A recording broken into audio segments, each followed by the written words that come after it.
Estás escuchando XHCPGU 102.5 FM, Sintonía UTAP, transmitiendo desde nuestras instalaciones ubicadas en Carretera Villahermosa-Teapa, kilómetro 14.6, Fraccionamiento Parrilla 2, Código Postal 86288, Centro Tabasco, México.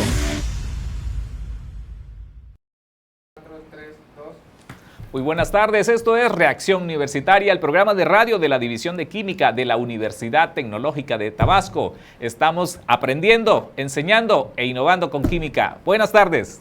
Buenas tardes, le damos la bienvenida al doctor Marco Andrés Jiménez Moreno, quien hoy nos hablará acerca del descontrol de pozos petroleros. Pues vamos a iniciar esta plática con él. Hola, buenas tardes. Un placer estar nuevamente con ustedes y pues la mejor disponibilidad de dar una buena temática en la cual consideramos que es de relevancia. Pues tenemos la carrera de Ingeniería Petrolera aquí en la Universidad Tecnológica de Tabasco. Y pues bien, el de control de pozo es una actividad o un riesgo que existe durante la perforación de un pozo. Entonces consideramos que es una temática bastante viable para los jóvenes, más porque estadísticamente un descontrol sucede por un error humano. Entonces es muy importante tratar de dar una mejor formación académica, enseñarles a los jóvenes cuáles son los errores más frecuentes que originan este evento o de control de pozo, de tal manera que nosotros mismos y en la formación académica de ellos ayudemos, participemos disminuyendo o si es posible erradicando ese evento no deseado durante la actividad de la perforación. Sí, doctor Marcos, en esta parte del descontrol de pozos, recuerdo la visita que nos hizo la vez anterior con el tema que hablamos de la perforación y cómo contribuían también a la parte de los fluidos de perforación para llevar a cabo. ¿En qué momento se puede presentar de esta actividad prácticamente del perforar un pozo? ¿En qué momento puede darse un descontrol? ¿Cuando se está perforando, o ya cuando ya está trabajándose, que está produciendo el pozo? Bueno, en realidad el descontrol de un pozo puede suceder en cualquiera de las dos etapas, durante la perforación y durante la etapa de producción. El descontrol es el evento intermedio, por así decirlo, porque durante la perforación hay un evento que nace o que se origina por una pequeña diferencia de presión hidrostática, y ese evento su nombre original es un brote. ¿Qué es un brote? Es cuando fluido de la formación, que puede ser agua, gas o aceite o una mezcla de ello, ingresa a lo que es el agujero, a lo que es el pozo, por así decirlo, sí. Lo que hicimos al agujero que hizo la barrena. ¿Eso por qué sucede? Porque recordemos que la presión hidrostática, el fluido genera una presión hidrostática por la densidad que tiene. Entonces esa presión ejerce una presión uniforme alrededor del agujero. Pero cuando la densidad del fluido se ve alterado por la presión, por la temperatura, por los diferentes contaminantes, disminuye esa densidad y eso hace que la presión hidrostática decaiga. Pero recordemos que abajo este yacimiento todo eso está represionado, por así decirlo. Entonces a esa presión de empuje se le llama presión de formación. Entonces cuando la presión de formación es ligeramente mayor a la presión hidrostática, sucede eso, que cualquier fluido que esté alrededor del pozo, ¿sí?, o alrededor del agujero, se desplaza hacia el agujero y entonces ingresa cierto volumen y a eso se le conoce como un brote. Entonces, ¿dónde se ve eso físicamente?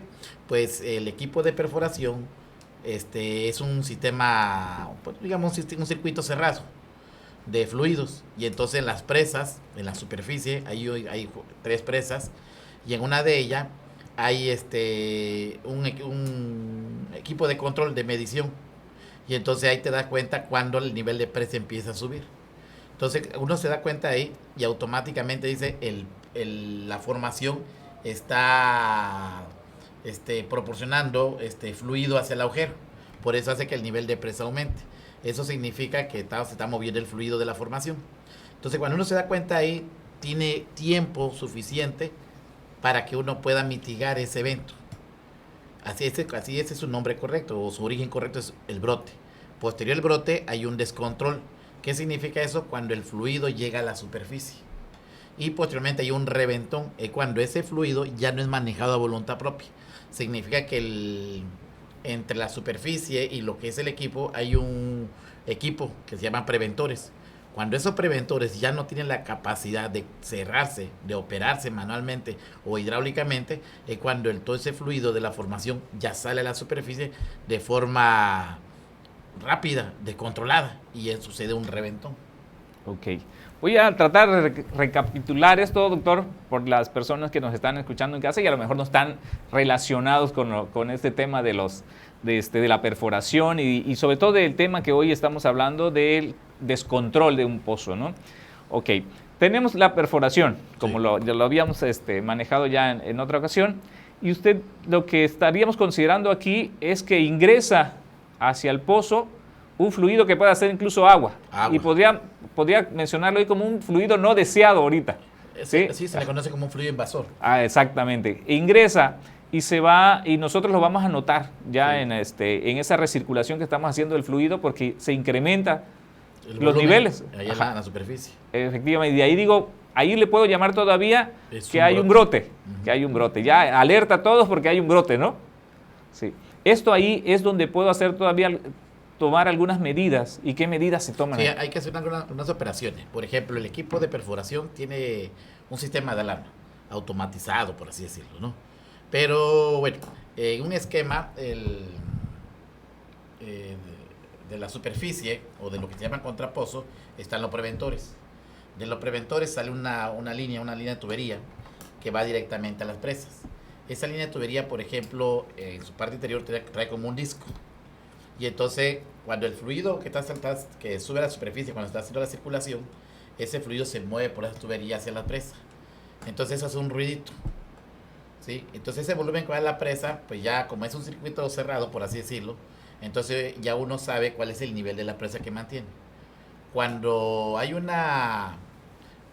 movimiento del fluido de la formación al agujero, el nivel de fluido aumenta, el que sale a la superficie. Sí.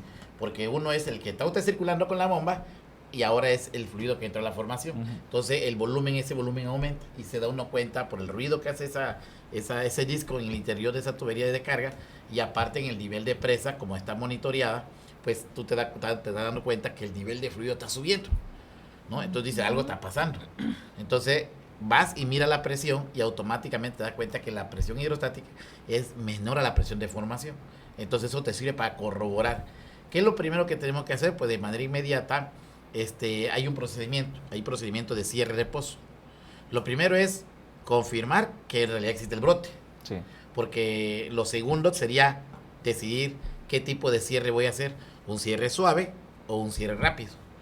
Esa instrucción de cerrar el pozo depende de la política. ¿De qué política? La política de la empresa, la política pues en el área política, por así decirlo, gubernamental que procede, porque cerrar el pozo implica automáticamente, cierras el pozo, nada entra, nada sale, ¿no? Pero eso significa que la perforación se detiene en su totalidad. El problema no se resuelve, el problema está ahí. Lo único que hiciste fue controlar la presión que está ahí atrapada, las represiones, y te da tiempo suficiente para operar, para reunirte con el personal a cargo y tomar una decisión. ¿Qué es lo que sigue? Bueno, hay que ver qué equipo está fallando o dónde fue la falla. Y si es necesario, indicarle al químico lodero que él tiene que reacondicionar el lodo. Él tiene que actuar de manera rápida y decir hay que sumarle varita al fluido, por así decirlo, para que tenga mayor densidad.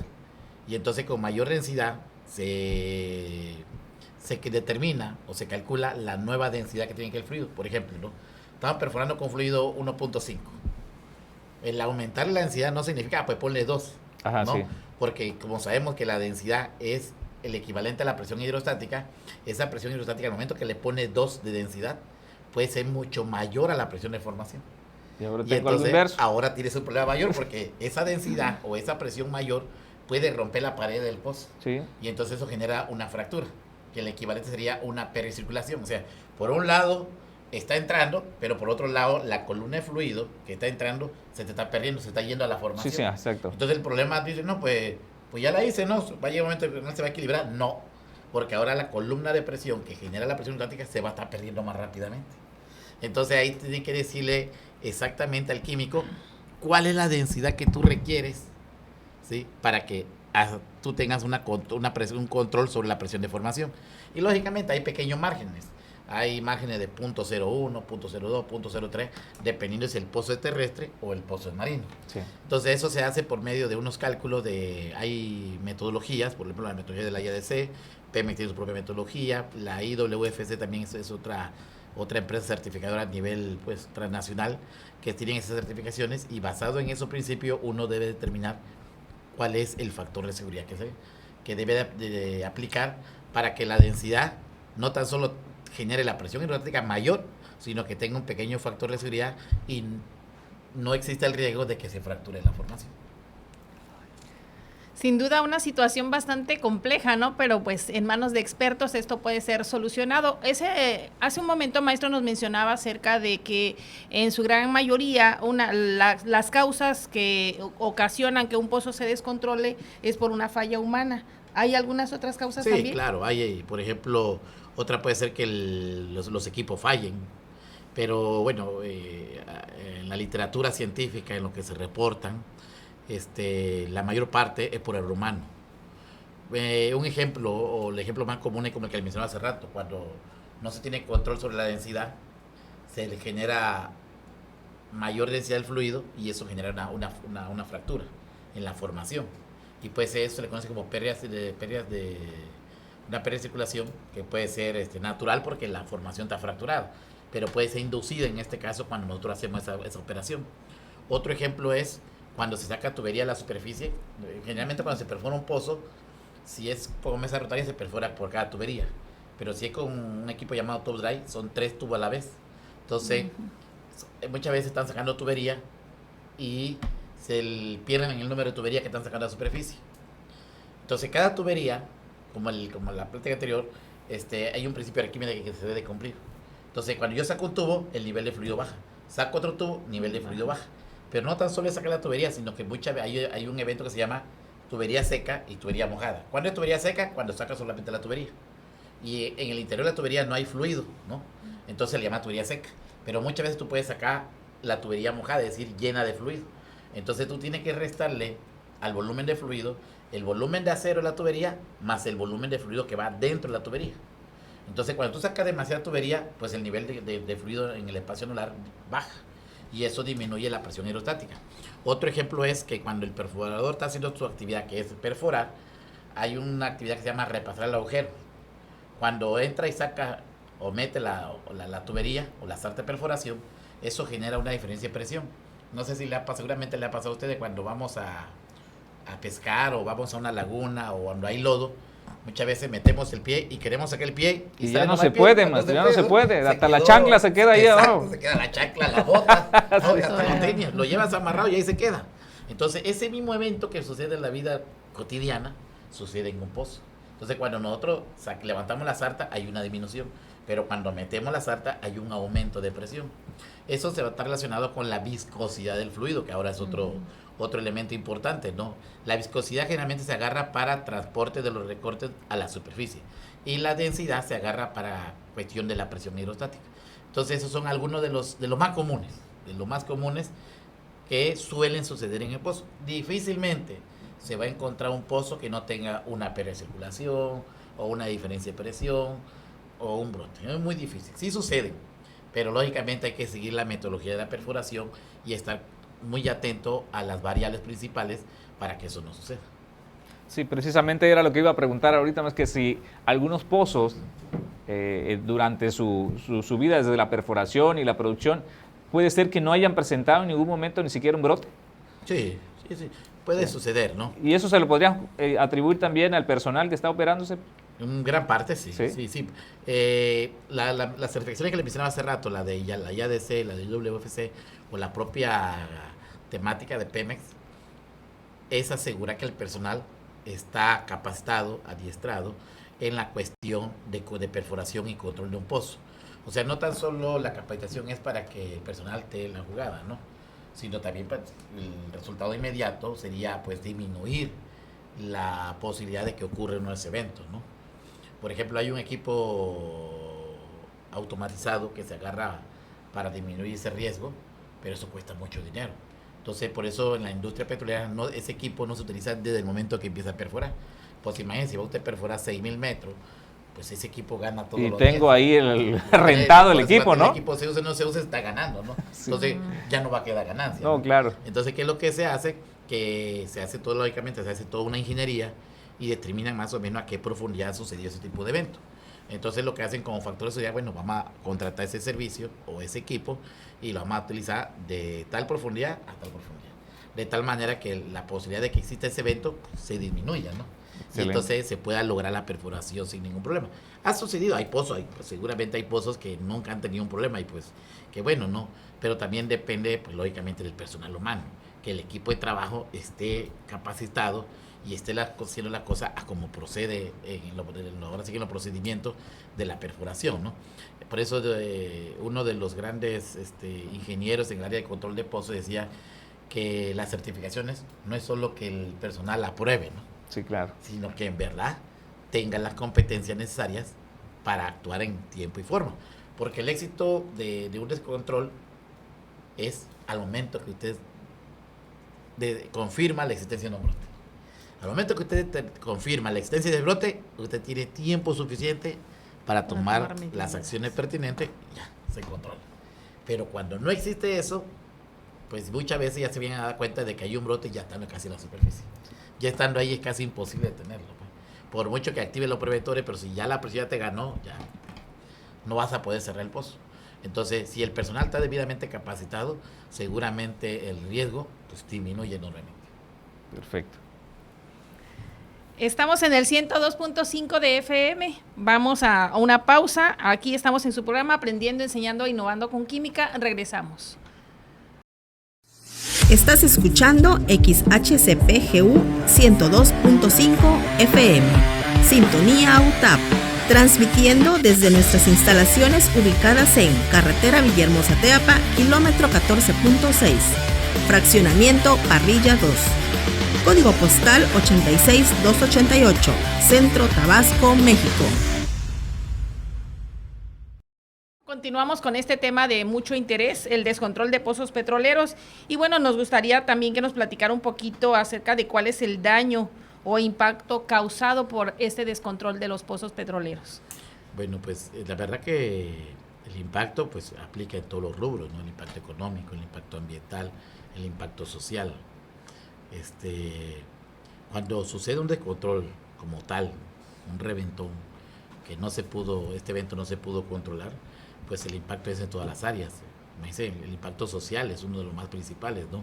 La gente que vive alrededor de lo que es el pozo, pues ellos seguramente no estaban acostumbrados a escuchar un estruendo de la liberación de fluido. Cuando es un fluido, agua o aceite, bueno, pues no hay problema, ¿no?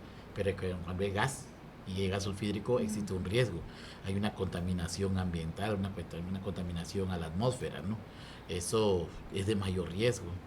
El personal, todo el personal que está en piso, automáticamente está en riesgo tremendo. Imagínense las concentraciones de gas sulfídrico, la posibilidad de que eso se incendie, todo eso aumenta el riesgo. Si uno de los más famosos que ha habido en los últimos tiempos aquí en Tabasco fue el Pozo Terra 123, ¿no? En Oaxaca, en Nacajuca, Tabasco, ¿no? Ese pozo fue un descontrol tremendo ahí. Hasta el día de hoy, viera la estructura que tiene ese pozo donde se controló, es enorme, ¿no? Pero la población que vive ahí, ellos dicen que el estruendo fue fuera de lo normal. Ellos tenían miedo, pues es uno yo creo de los mayores impactos sociales, ¿no?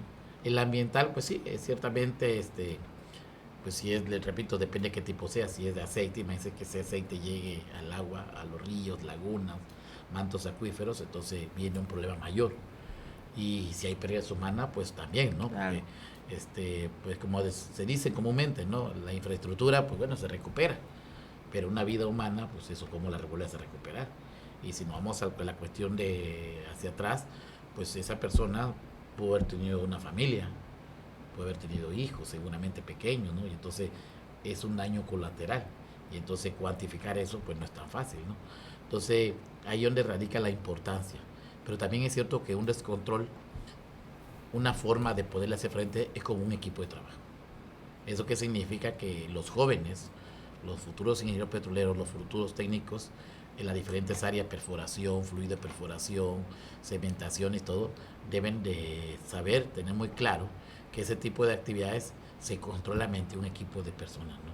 Trabajar en equipo es el momento, pues, que considero importante, que ellos deben tener siempre en mente, que la única forma de vencer un evento de eso es todos coordinados como una sola persona, como un equipo de trabajo. Muy bien. Doctor, ya que nos habla precisamente del equipo de trabajo, ¿quiénes conforman este equipo? Y me refiero a las profesiones que están involucradas aquí en este equipo de trabajo. Bueno, como todo, ¿no? Hay un encargado de pozo, un ingeniero petrolero, hay un perforador, un segundo, un ayudante de perforación, hay al que conocemos como chango, ¿no? Que es la persona que está a cierta altura, que se encarga de mover la tubería. Está el ayudante de piso, que son los que se encargan de apretar, aflojar, sacar tuberías, sacar las barrenas. Pero también recordemos que un equipo de perforación tiene un equipo completo de personal. Hay mecánicos, hay eléctricos, hay soldadores, ¿no? Hay encargados. Por ejemplo, el fluido, está el químico, el encargado de la parte química, ¿no? Pero ellos tienen también su equipo de trabajo, como son sus segundos, o aprendices, o training que le llaman. Y pues está la diferente compañía, por ejemplo, si hay una compañía de registro, o sea, si en el pozo hay una compañía de cementación, pues todo ello implica un equipo. El número de gente sí es variado, ¿no? Digo, depende el momento que sucede el evento y qué actividades estén haciendo durante la perforación. Alguna gente consideran que va de 20 hasta 39, 40 personas en solo una localidad, en un pozo.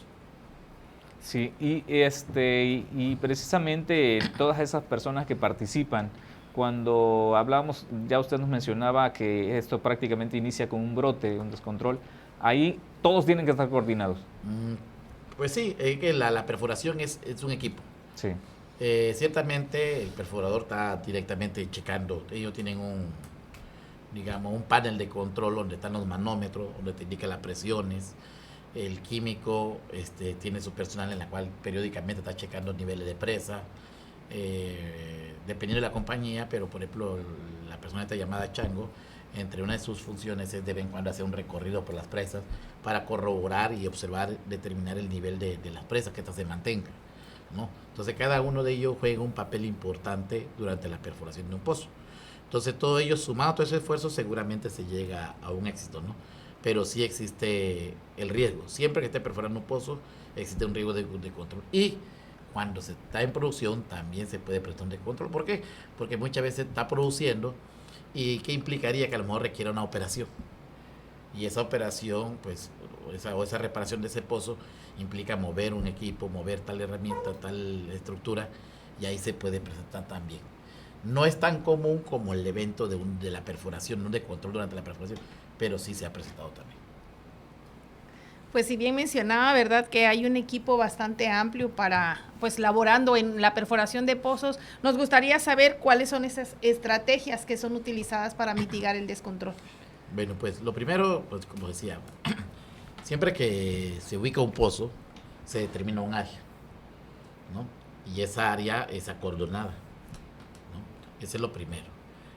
La parte de donde está el pozo, donde está el contrapozo, donde está la subestructura, todo eso va sobre unas geomembranas. O sea, no es directamente en contacto con el suelo, ¿no? Porque sabe que se está manejando aceite, otro tipo de fluidos que pues podrían generar una contaminación en el suelo, en los suelos, ¿no? Entonces, la cuestión del suelo en la superficie se protege. Se ponen geomembranas, se ponen unas tablas o tabloides que le llaman, unas mamparas, y de ahí toda la estructura. Todo eso implica que hay una persona encargada de mantener limpio esa zona, ¿no? Tratar de que si hay un derrame de aceite o de cualquier otro fluido, de manera inmediata limpiarlo. ¿Para qué?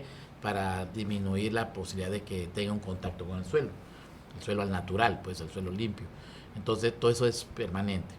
También es importante que cuando sucede una diferencia de presión, el personal pueda determinar si en verdad es un brote o no es un brote.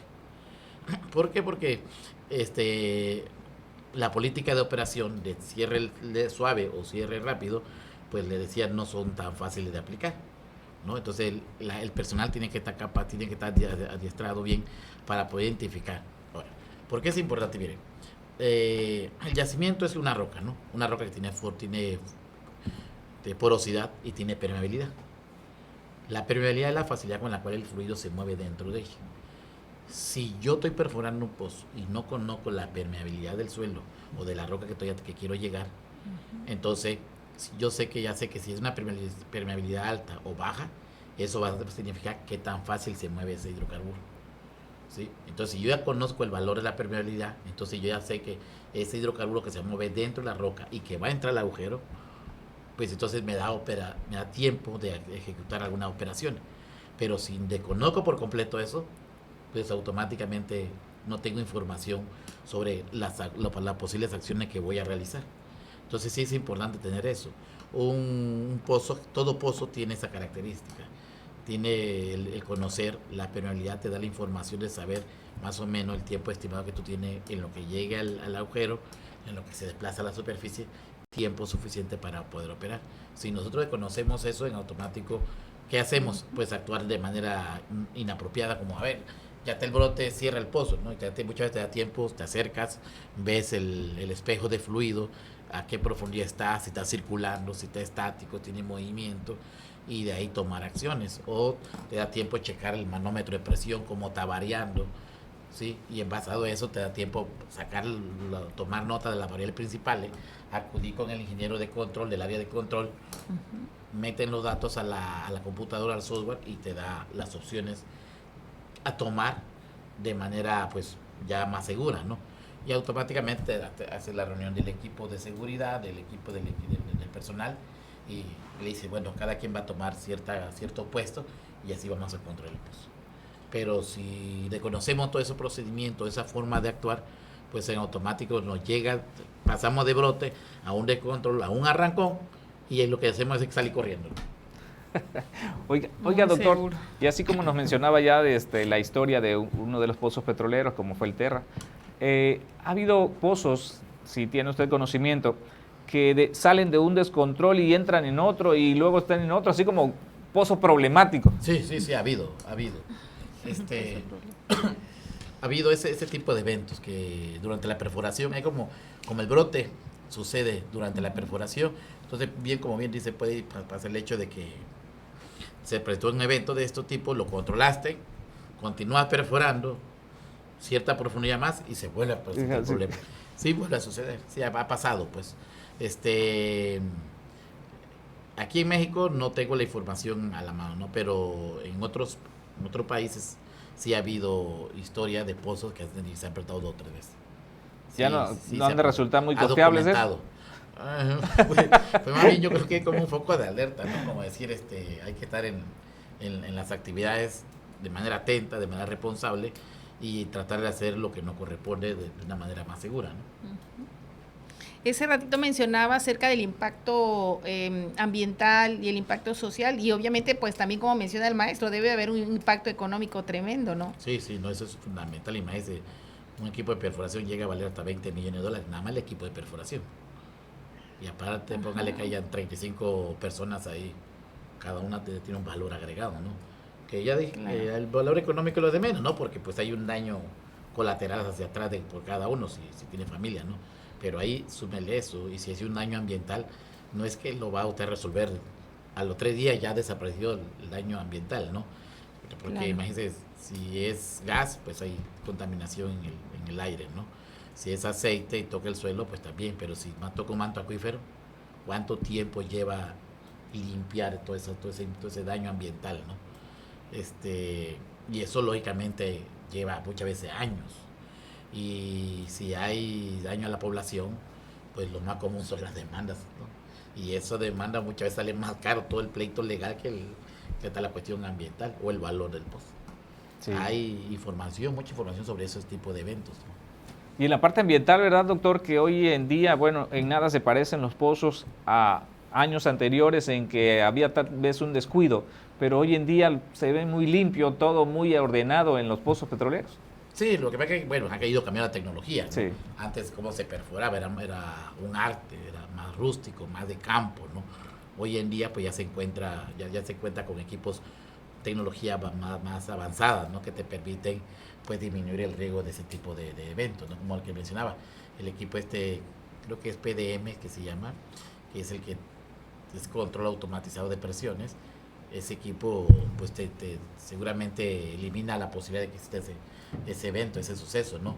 Pero también los costos son demasiado altos, porque si así fuera, pues todo pozo tendría que tener un equipo de eso, ¿no? Como un factor de seguridad, pero pues aquí entra en juego la cuestión económica. Todo pozo tiene un balance económico en su diseño, en su ejecución de perforación, su forma de explotación.